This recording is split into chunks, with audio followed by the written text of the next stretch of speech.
Pentakosta ketiga. Pentakosta ketiga adalah pencurahan Roh Kudus yang dahsyat di zaman now, melebihi yang terjadi di Azusa Street. Pentakosta ketiga akan mengakibatkan penuaian jiwa yang terbesar dan yang terakhir sebelum Tuhan Yesus datang kembali. Pentakosta ketiga akan membangkitkan generasi Yeremia, yaitu anak-anak muda yang dipenuhi Roh Kudus, cinta mati-matian kepada Tuhan Yesus, tidak kompromi terhadap dosa, dan akan bergerak untuk memenangkan jiwa. Pentakosta ketiga lahir di Indonesia yang bergerak ke bangsa-bangsa. Gerakan ini dari timur ke barat dan akan kembali ke Yerusalem. Pentakosta ketiga akan memberikan kuasa untuk menyelesaikan amanat agung Tuhan Yesus, dan setelah itu Tuhan Yesus datang kembali. Mari kita sama-sama perkatakan Mazmur 91. Dalam lindungan Allah. Orang yang duduk dalam lindungan yang maha tinggi dan bermalam dalam naungan yang maha kuasa akan berkata kepada Tuhan, tempat perlindunganku dan kubu pertahananku, Allahku yang kupercayai. Sungguh dialah yang akan melepaskan engkau dari jerat penangkap burung, dari penyakit sampar yang busuk. Dengan kepaknya ia akan menudungi engkau, dan di bawah sayapnya engkau akan berlindung. Kesetiaannya ialah perisai dan pagar tembok. Engkau tak usah takut terhadap kedahsyatan malam, terhadap panah yang terbang di waktu siang, terhadap penyakit sampar yang berjalan di dalam gelap, terhadap penyakit menular yang mengamuk di waktu petang. Walau 1.000 orang rebah di sisimu dan 10.000 di sebelah kananmu, tetapi itu tidak akan menimpamu. Engkau hanya menontonnya dengan matamu sendiri dan melihat pembalasan terhadap orang-orang fasik. Sebab Tuhan ialah tempat perlindunganmu, yang maha tinggi telah kau buat tempat perteduhanmu. Malapetaka tidak akan menimpa kamu, dan tulah tidak akan mendekat kepada kemahmu. Sebab malaikat-malaikatnya akan diperintahkannya kepadamu untuk menjaga engkau di segala jalanmu. Mereka akan menatang engkau di atas tangannya, supaya kakimu jangan teratuk kepada batu. Singa dan ular tedung akan kau langkahi. Engkau akan menginjak anak singa dan ular naga. Sungguh hatinya melekat kepadaku, maka aku akan meluputkannya. Aku akan membentenginya, sebab ia mengenal namaku. Bila ia berseru kepadaku, aku akan menjawab. Aku akan menyertai dia dalam kesesakan. Aku akan meluputkannya dan memuliakannya. Dengan panjang umur akan kukenyangkan dia, dan akan kuperlihatkan kepadanya keselamatan daripadaku. Amin. Become more aware of your presence. Let us experience the glory of your goodness. Let us become more aware of your presence. Let us experience the glory of your goodness. Let us become more aware. Pekakan setiap hati ya Tuhan. Izinkan kami ngerasain Engkau lebih lagi saat ini ya Bapa. Let us become more aware of your presence. Let us experience the glory. Sekali lagi katakan let us become God. Let us become more aware of your presence. Let us experience the glory of your goodness.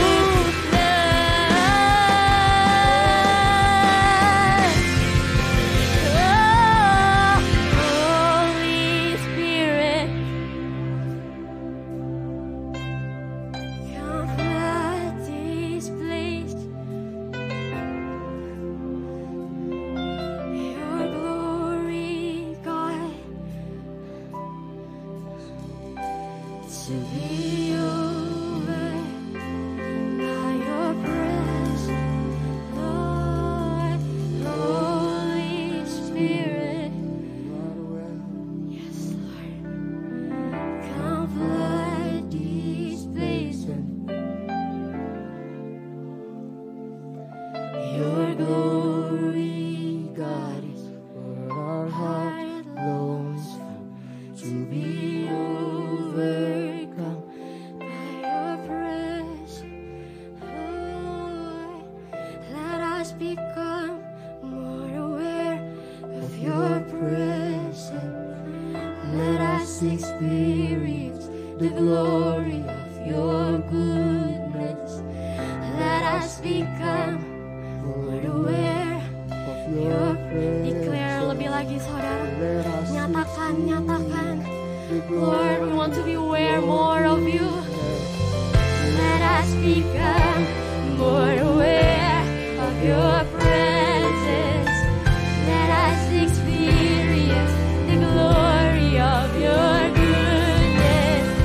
Let us become more aware of your presence. Let us experience the glory of your goodness. Let us become more aware of your presence. Let us experience the glory of your goodness. Let us become more aware of your presence. Let us experience the glory of your goodness.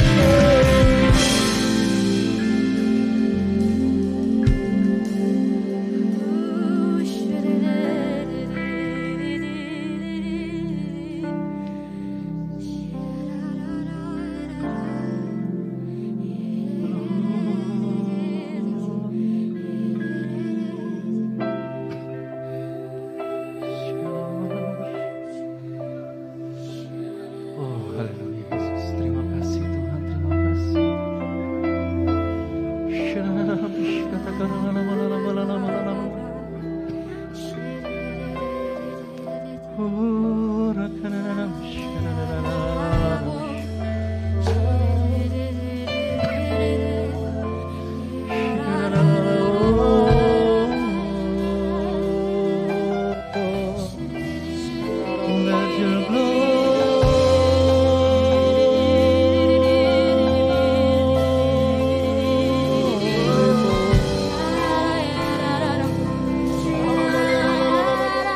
Let your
Bapa, kami mengucap syukur ya Tuhan.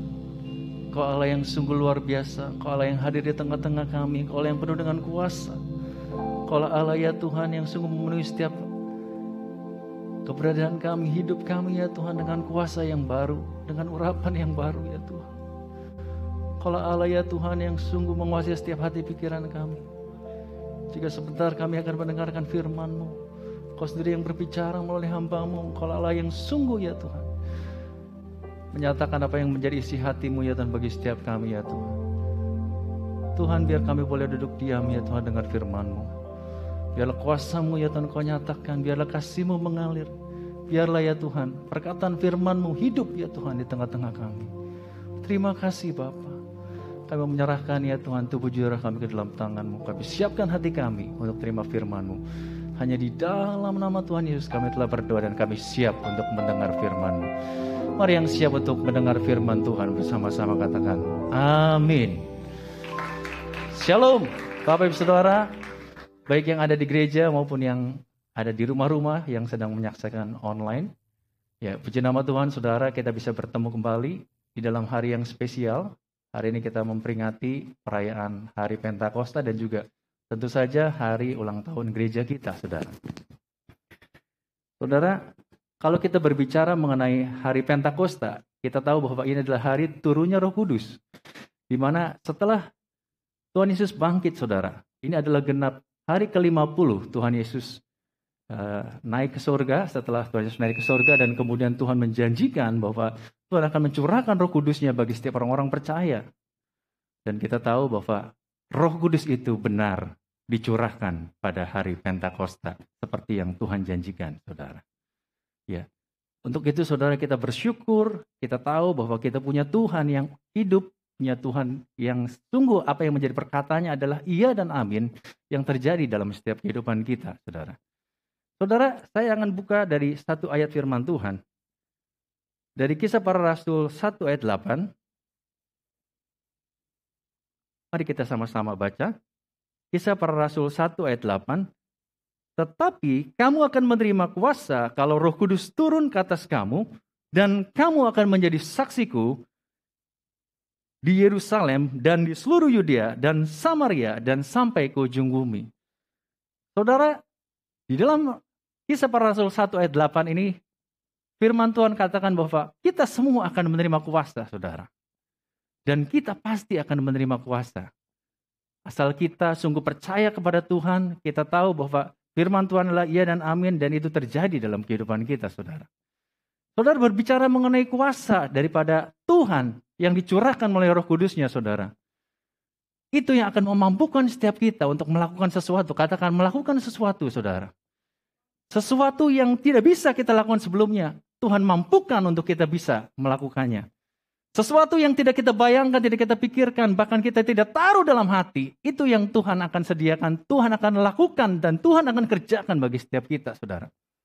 Saudara, berbicara mengenai kuasa, ada satu kisah di mana seorang hamba Tuhan, Saudara ya, yang saya catat di sini adalah bernama Smith Wigglesworth, Saudara. Di dalam pertengahan abad ke-20, hamba Tuhan ini hidup, Saudara.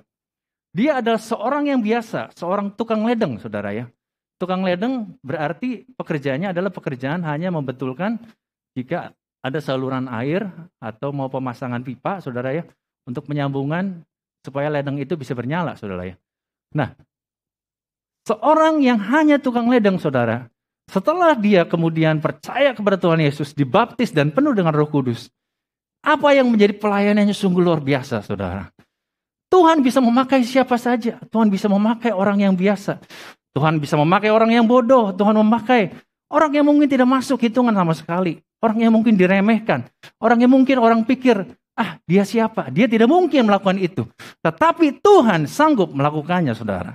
Dan di sini dikatakan, Saudara, di dalam kisahnya, Saudara, Allah bekerja sungguh luar biasa terhadap dirinya, dan tercatat ada 14 orang mati yang dibangkitkan oleh Smith Wigglesworth. Saudara, selain Tuhan Yesus yang membangkitkan orang mati pada saat pelayanannya, Saudara, di mana Tuhan Yesus membangkitkan dengan kuasa juga daripada Allah Roh Kudus, Saudara ya. Tentu saja, Saudara, ini pun Smith Wigglesworth melakukannya dengan kuasa yang sama. Setelah dia dipenuhi oleh Roh Kudus, dia penuh dengan kuasa, otoritas surgawi, dan dia diurapi Tuhan. Dia melakukan satu mujizat di mana dia membangkitkan banyak orang, Saudara. Bukan hitungan yang sedikit, Saudara ya. Kalau dikatakan di sini tadi 14 orang mati dan juga dibangkitkan, ya Saudara. Belum lagi, Saudara, ada mujizat-mujizat yang lain yang dilakukan. Ada mujizat kesembuhan, ada mujizat Segala yang kemudian yang lemah dikuatkan, saudara. Dia berdoa dan kemudian sesuatu yang besar itu terjadi, saudara. Tentu saja ini adalah sesuatu yang besar, saudara. Roh kalau sudah memenuhi setiap orang-orang percaya, itu ada satu kuasa, ada satu dinamos, saudara. Ada sesuatu yang bekerja dari dalam diri kita, saudara. Jadi kalau kita hari-hari ini, saudara, kita merasa lemah. Kita merasa bahwa kita hari ini mungkin kerohaniannya mulai mundur, saudara. Saudara harus datang kepada Tuhan. Saudara minta roh yang menguatkan kembali. Roh yang kemudian membangkitkan kehidupan saudara kembali. Roh yang memberikan semangat yang baru. Roh yang kemudian mengubahkan kehidupan kita. Jangan biarkan saudara kita ada dalam kelemahan, di dalam kelesuan secara rohani. Bahkan kekeringan, saudara. Tetapi hari-hari ini biarlah kita juga semakin kuat. Menjelang kedatangan Tuhan. Kita semakin mengikuti Tuhan dengan sungguh-sungguh, yang mau katakan amin, saudara. Saudara, apa yang dilakukan oleh Smith Wigglesworth ini, saudara, sungguh menggenapi firman Tuhan yang dikatakan dalam Yohanes 14 ayat 12. Ya. Saya ingin bacakan kepada Bapak Saudara semua. Aku berkata kepadamu, sesungguhnya barang siapa percaya kepadaku, ia akan melakukan juga pekerjaan-pekerjaan yang aku lakukan, bahkan pekerjaan-pekerjaan yang lebih besar daripada itu, sebab aku pergi kepada Bapa. Saudara, ternyata saudara, apa yang dilakukan oleh Tuhan Yesus, menyembuhkan orang sakit, saudara ya, kemudian membangkitkan orang mati, saudara. Ternyata itu pun dapat dilakukan oleh orang-orang yang percaya. Oleh kita semua sebagai umat yang disebut orang Kristen, pengikut Kristus, saudara. Kalau kita menerima kuasa dari tempat Allah yang maha tinggi, maka kuasa itu yang memampukan setiap kita. Kuasa itu yang kemudian memberikan kita satu dorongan, satu daya, satu kekuatan yang baru untuk melakukan semuanya itu. Dan tidak ada yang mustahil bagi Allah. Amin, saudara. Saudara, Roh Kudus, saudara, pada saat dikisahkan di dalam perjalanan kehidupan Tuhan Yesus selama dia melayani di dunia, saudara. Saya catat di sini, saudara ya, di dalam Matius 3 ayat 16, saudara, sesudah dibaptis Yesus segera keluar dari air, dan pada waktu itu juga langit terbuka dan ia melihat Roh Allah seperti burung merpati turun ke atasnya. Setelah Tuhan Yesus dibaptis, dia mengikuti apa yang menjadi kehendak Allah, apa yang diperintahkan oleh Tuhan, dan kemudian Roh Kudus turun ke atasnya. Dan setelah dipenuhi oleh Roh Kudus, kemudian Roh Kudus itu menuntun Tuhan Yesus perjalanan ke padang gurun, saudara. Untuk apa? Untuk dicobai, saudara. Ya. Saudara catat baik-baik, saudara. Ada Roh Kudus yang menyertai Tuhan Yesus pada saat dia ke padang gurun untuk dicobai. Dan kita tahu kisahnya, saudara. Saudara nanti baca di rumah, dalam Matius 4 ayat 1 sampai 11 dengan topik pencobaan di padang gurun, saudara. Iblis mencobai Tuhan Yesus sampai 3 kali, saudara. Pada saat itu Tuhan Yesus berpuasa 40 hari, 40 malam. Dan mungkin begitu sangat lapar, saudara. Dan kemudian iblis datang pada saat itu dan dia kemudian berkata, kalau engkau anak Allah, rubahlah batu ini menjadi roti. Tetapi Tuhan Yesus diingatkan oleh Roh Kudus. Ada satu firman yang berkata bahwa bukan dari roti saja manusia ini hidup, tapi dari setiap firman Tuhan yang keluar. Lalu kemudian iblis membawa Tuhan Yesus ke bubungan bait Allah. Dan kemudian katakan, jatuhkanlah dirimu, nanti akan ada malaikat yang akan menopang engkau. Tapi iblis bilang bahwa jangan mencobai Tuhan Allahmu. Lalu kemudian yang ketiga, saudara. Iblis memperlihatkan kepada Tuhan Yesus kerajaan-kerajaan yang besar. Begitu dengan kemuliaannya. Kemudian iblis katakan bahwa kalau engkau sujud menyembah aku akan memberikan semuanya ini kepadamu. Tetapi lagi-lagi, saudara, Tuhan Yesus firman-Nya berkata bahwa nyala iblis, sebab tertulis engkau harus menyembah Tuhan Allahmu dan hanya kepada Dia sajalah engkau berbakti. Saudara, ternyata saudara, ada satu kuasa daripada Roh Kudus pada saat Tuhan Yesus dituntun oleh Roh Kudus. Dia mengalami satu pencobaan di padang gurun. Itu ada sesuatu yang berbeda. Mungkin manusia secara jasmani kita melihat bahwa dia manusia biasa, tetap seperti biasa, saudara. Tetapi ada kuasa di dalam kehidupan orang-orang, ya, maupun Tuhan Yesus sendiri pada saat dia ada di dunia melayani, saudara. Dan kuasa itu yang membedakan, saudara. Saudara, Tuhan Yesus pernah berkata dalam Yohanes 14 ayat 26.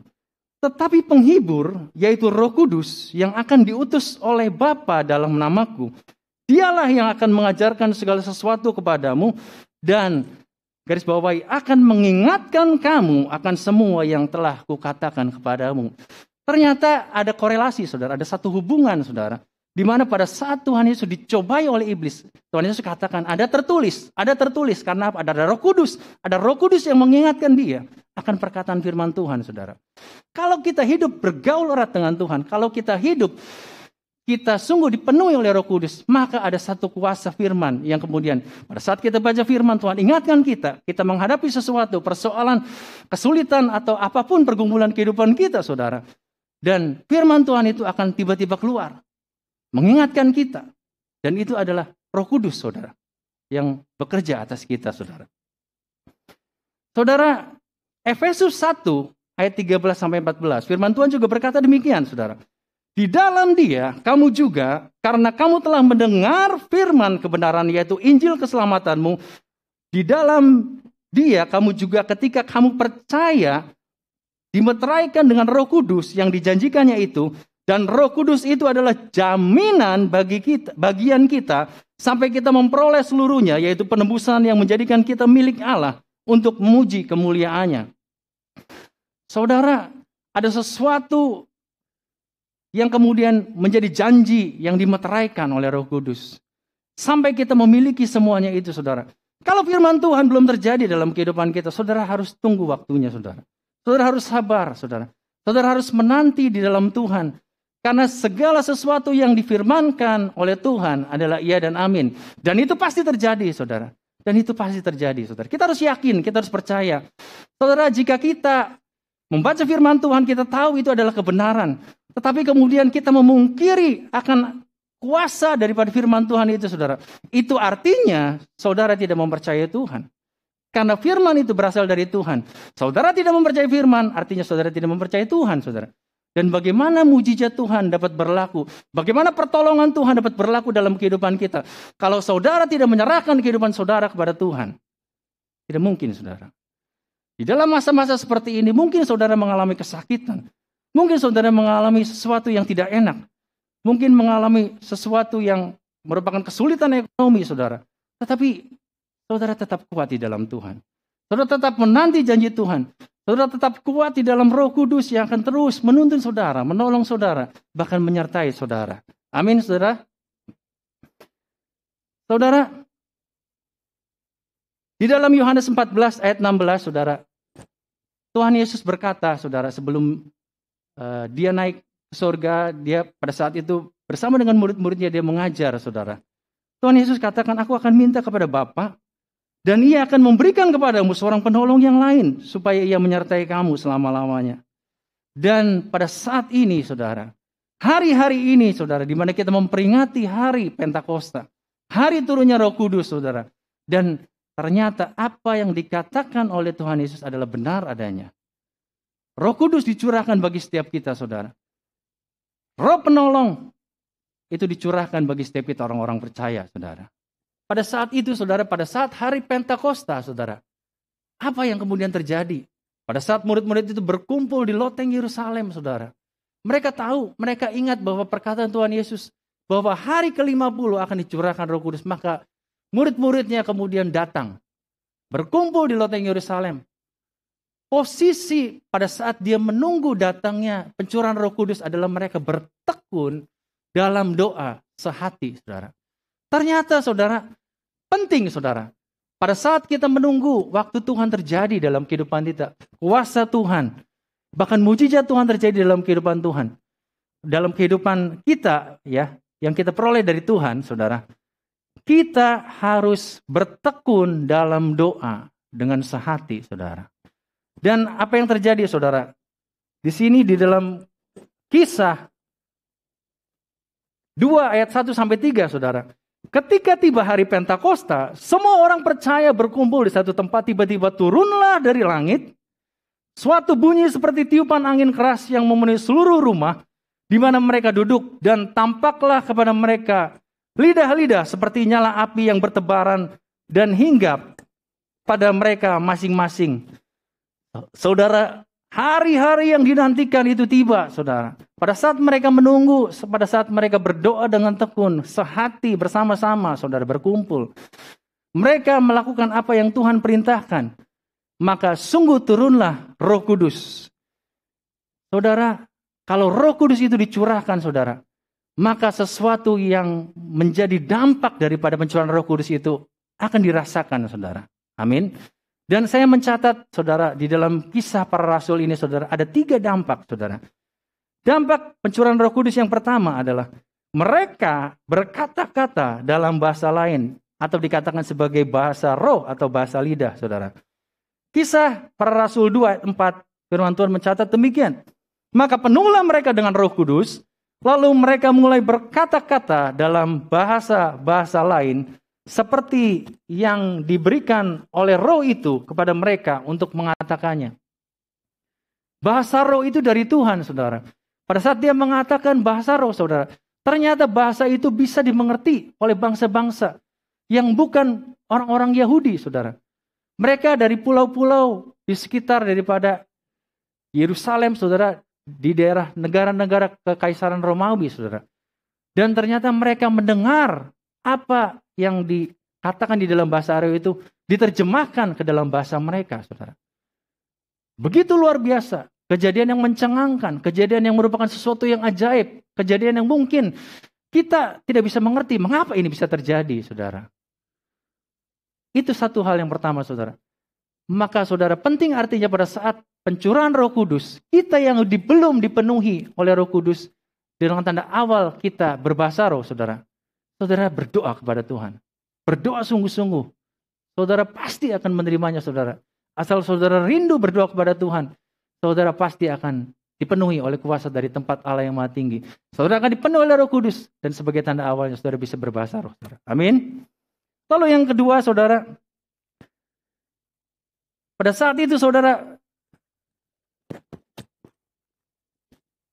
Petrus diberikan keberanian berkhotbah dan 3.000 orang bertobat dan memberi diri dibaptis. Wow, luar biasa, saudara. Satu kebangunan rohani yang terjadi, saudara. Pada masa lampau, saudara ya. Pada bermulanya 1 tahun-tahun Masehi, saudara. Ada begitu KKR yang luar biasa. Di mana Petrus berkhotbah, saudara. Dan kemudian 3.000 orang bertobat. Wow, luar biasa, saudara. Luar biasa.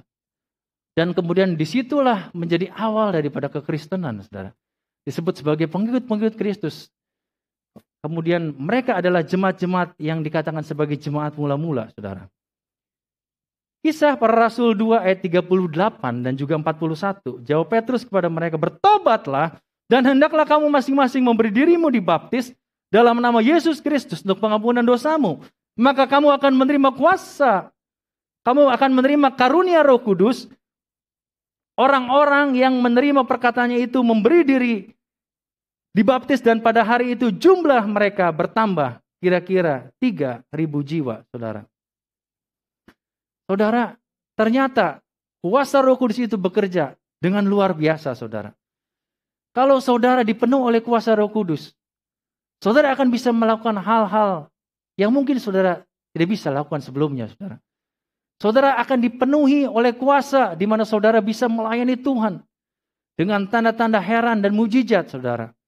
Dan saudara akan dipakai Tuhan dengan luar biasa. Hiduplah di dalam roh, saudara. Pada saat kita hidup di dalam roh, maka kedagingan kita akan sungguh dikuasai oleh roh itu. Dan sungguh kita akan dimerdekakan oleh Tuhan. Yang mau katakan amin, saudara. Yohanes 16 ayat 8, saudara. Firman Tuhan juga mencatat, dan kalau ia datang, ia akan menginsafkan dunia akan dosa, kebenaran, dan penghakiman, saudara. Saudara, ada satu kisah di mana ada satu kegerakan rohani yang terjadi, saudara. Pada saat itu di Azusa Street, saudara, ada seorang hamba Tuhan yang bernama William Seymour, saudara. Dan pada saat itu di tahun 1906, satu kebangunan rohani yang melanda, ada banyak orang-orang yang berdosa dan kemudian dia berbalik. Ada banyak orang pemabuk, ada banyak orang pendosa, ada banyak orang-orang yang hidupnya bejat, saudara. Mereka dipertobatkan. Dengan apa? Dengan kuasa. Di jalan-jalan, saudara-saudara, mereka bisa menangis. Mereka menyesali apa yang menjadi kelakuannya selama ini dan mereka bertobat. Kemudian mereka datang, minta dituntun, saudara. Mereka dibaptis, mereka terima Roh Kudus. Dan saudara, dikisahkan di dalam apa yang saya baca, saudara. Pada saat 1906 terjadinya Azusa Street, kegerakan Roh Kudus, pencurahan Roh Kudus itu, saudara. Ada sekitar 600 sampai 800 juta jiwa orang Kristen, saudara. Ada satu pertobatan yang luar biasa.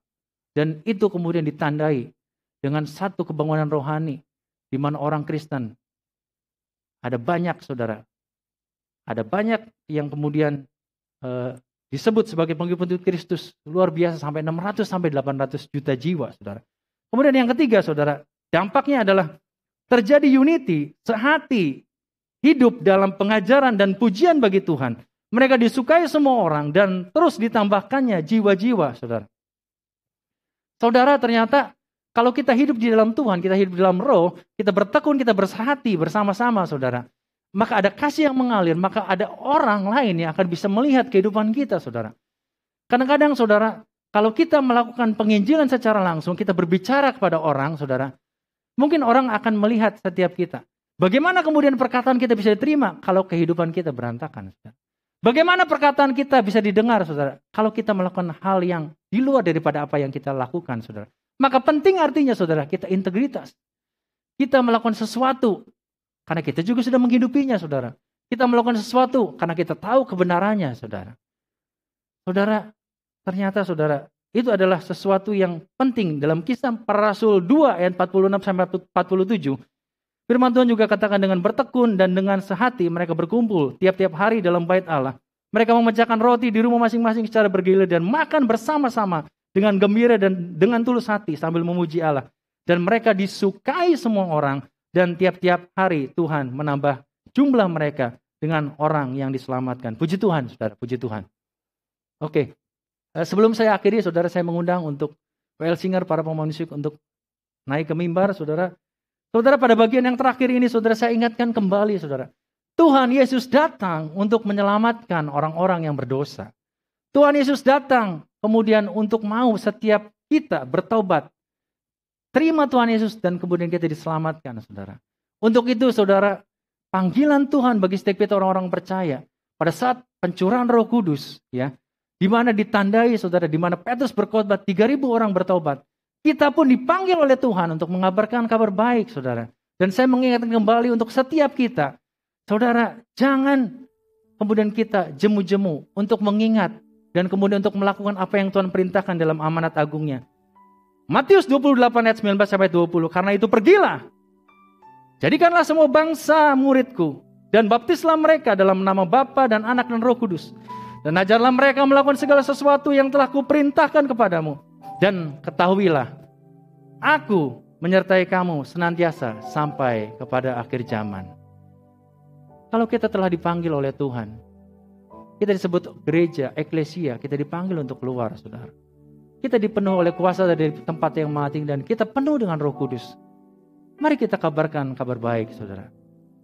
Setiap kita yang terima keselamatan, kita juga mempunyai satu kerinduan untuk setiap orang diselamatkan. Yang mau katakan amin. Mari Bapak Saudara, kita datang kepada Tuhan.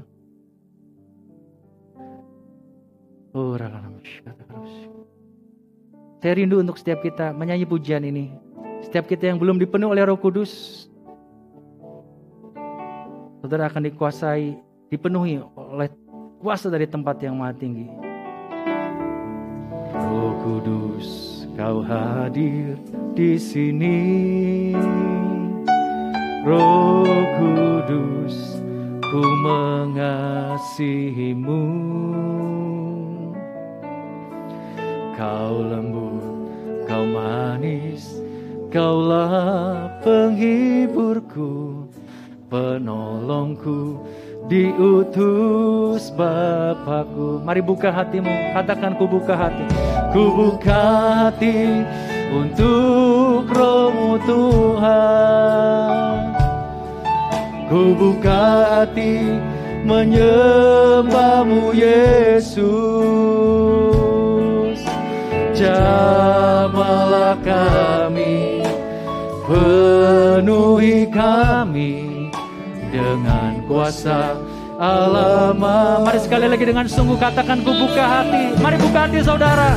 Ku buka hati untuk Roh-Mu Tuhan. Ku buka hati menyembah-Mu Yesus. Jamah kami, penuhi kami dengan kuasa Allah Maha Tinggi. Bapa, saat ini ya Tuhan, setelah kami dengar firman-Mu, kami mau merespon ya Tuhan. Kami mau sungguh ya Tuhan datang kepadamu, untuk kami boleh menyadari ya Tuhan, kalau kami dipanggil ya Tuhan sebagai orang-orang percaya, pada saat Engkau katakan bahwa Engkau telah mencurahkan Roh Kudus-Mu, kami telah penuh dengan Roh Kudus. Kami akan pergi ke Yerusalem, ke Yudea, bahkan sampai ke Samaria.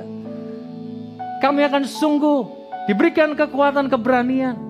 Kami diberikan tuntunan dan penyertaan oleh-Mu ya Tuhan. Kau boleh mengabarkan Injil, kabar baik. Tuhan, bagi setiap kami ya Tuhan yang belum dipenuhi oleh kuasa Roh Kudus, belum dipenuhi oleh bahasa roh Tuhan. Tuhan Yesus, saat ini juga ya Tuhan, Kau yang mengurapi setiap hamba-Hamba-Mu ya Tuhan. Biarlah sungguh kuasa itu mengalir, kuasa itu bekerja, kuasa itu sungguh nyata ya Tuhan di tengah-tengah kami. Roh Kudus memenuhi setiap umat-Mu, dan kami semua dipenuhi oleh Roh. Kami dibebaskan, kami merdekakan, kami sungguh dipulihkan, kami sungguh diperbarui oleh Tuhan. Tuhan, kami mau menyerahkan kehidupan kami ke dalam tangan-Mu. Biar kerajaan-Mu yang datang, kehendak-Mu yang jadi ya Tuhan. Jadikan kami ya Tuhan, Engkau pakai sebagai orang-orang yang sudah menerima berkat dan juga bisa menjadi saluran berkat bagi orang lain. Tuhan, terima kasih Kamu menyerahkan tubuh jiwa kami ke dalam tangan-Mu. Kamu menyerahkan setiap daripada pemberitaan firman-Mu ya Tuhan. Biarlah firman-Mu boleh berakar, bertumbuh dan berbuah. Kuasa-Mu ya Tuhan bekerja ya Tuhan dalam kehidupan kami. Kami sungguh terima segala berkat firman-Mu. Hanya kepada Bapa di dalam nama Tuhan Yesus Kristus kami telah berdoa. Haleluya. Setiap kita yang diberkati Tuhan bersama katakan amin. Shalom, Tuhan semua berkati.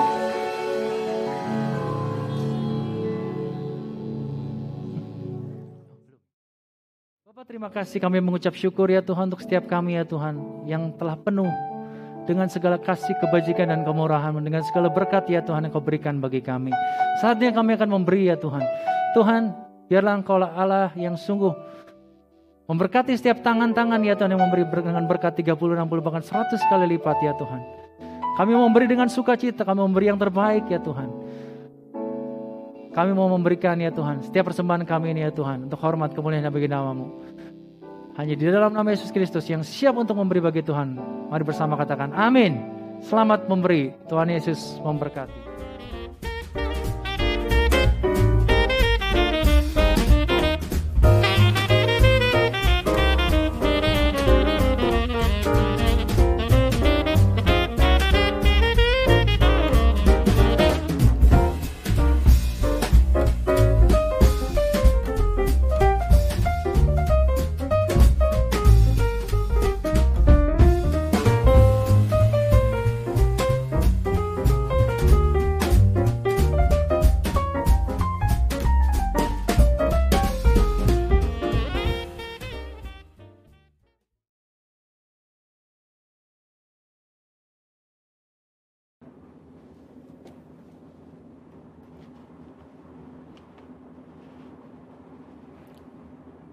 Shalom saudara, saya percaya hari ini kita semua dalam keadaan yang baik dan luar biasa. Voice of Pentecost kali ini akan mempelajari bahwa baptisan Roh Kudus itu sangat penting. Jika kita berbicara tentang identitas insan Pentakosta, maka pengajaran yang paling sentral adalah baptisan Roh Kudus. Ini merupakan hal yang menarik dan juga sangat penting untuk disimak. Karena baptisan Roh Kudus bukan saja sangat penting bagi pertumbuhan iman kita, tetapi juga sangat penting untuk menggenapi amanat agung Tuhan Yesus. Dalam pengakuan iman GBI, disebutkan bahwa baptisan Roh Kudus adalah karunia Tuhan untuk semua orang yang telah disucikan hatinya. Tanda awal baptisan Roh Kudus adalah berkata-kata dengan bahasa roh sebagaimana diilhamkan oleh Roh Kudus. Baptisan Roh Kudus yang dimaksud adalah pengalaman dipenuhi oleh Roh Kudus setelah seseorang lahir baru atau menerima keselamatan seperti yang dialami oleh para murid-murid Yesus. Berbahasa roh adalah tanda awal seseorang dibaptis Roh Kudus. Ini adalah pemberian dari Bapa kepada setiap orang yang percaya yang mau dan membuka hatinya. Kenapa penting untuk orang percaya mengalami baptisan Roh Kudus? Karena ada dua manfaat utama yang dapat dirasakan, yaitu yang pertama, kita akan hidup semakin intim dengan Bapa dan menjadi kuat di dalam Dia. Bahasa roh adalah pemberian dari Bapa agar kita bisa lebih intim di dalam persekutuan dengannya. Di dalam Roma 8 ayat 26, Paulus berkata bahwa roh membantu di dalam kelemahan kita berdoa. Ketika kita berdoa dengan akal budi, mungkin ada hal-hal yang tidak terucap atau keluhan-keluhan yang tidak tersampaikan. Nah, berbahasa roh mengeluarkan keluhan-keluhan terdalam kepada Bapa secara langsung. Bukankah ini sebuah persekutuan yang indah? Berbahasa roh juga penting di dalam membangun kekuatan rohani kita. Di dalam 1 Korintus 14 ayat 4 dikatakan, siapa yang berkata-kata dengan bahasa roh, ia membangun dirinya sendiri.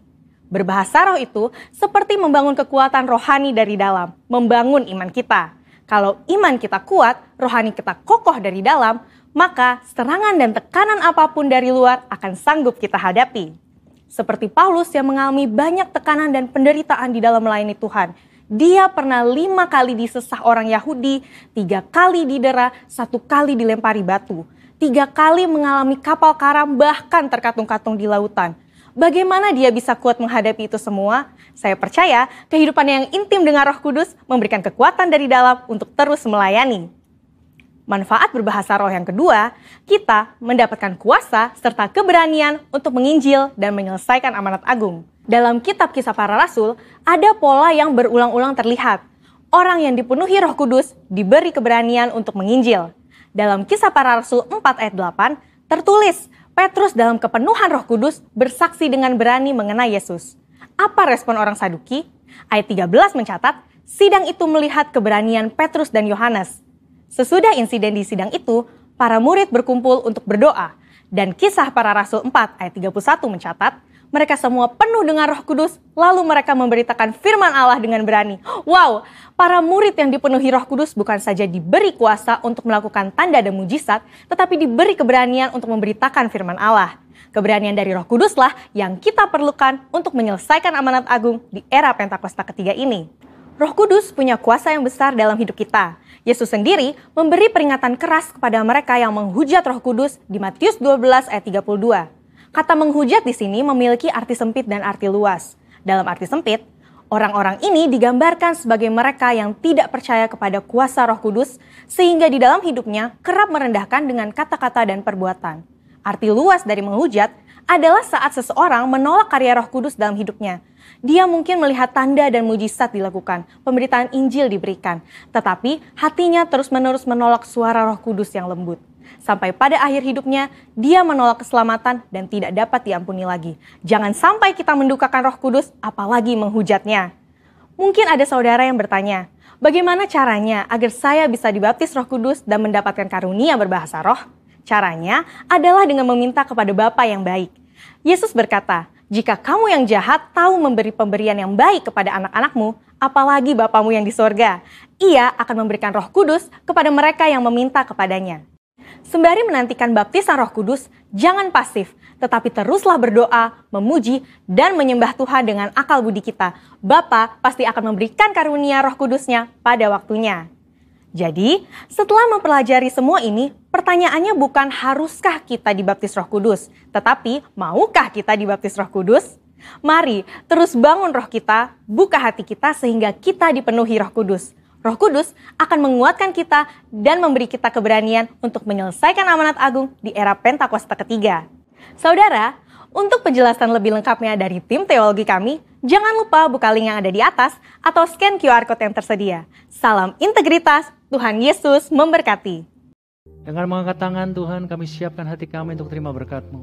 Tuhan memberkati Engkau dan melindungi Engkau. Tuhan menyeri Engkau dengan wajah-Nya dan memberikan Engkau kasih karunia. Tuhan menghadapkan wajah-Nya kepadamu dan memberi Engkau damai sejahtera. Kekasih-kekasih Tuhan, anak-anak, biji mata Tuhan sendiri, terimalah berkat yang berlimpah, berkat kasih karunia dari Allah Bapa di sorga, di dalam cinta kasih anaknya Tuhan kita Yesus Kristus, di dalam kekuatan perlindungan penyertaan dan persekutuan yang manis dengan Roh Kudus, tercurah atas setiap kita dan juga bagi seluruh keluarga yang ada. Mulai hari ini bahkan sampai selamanya. Engkau yang telah terima berkat dengan iman. Mari sama-sama kita katakan, amin. Shalom. Terima kasih semuanya.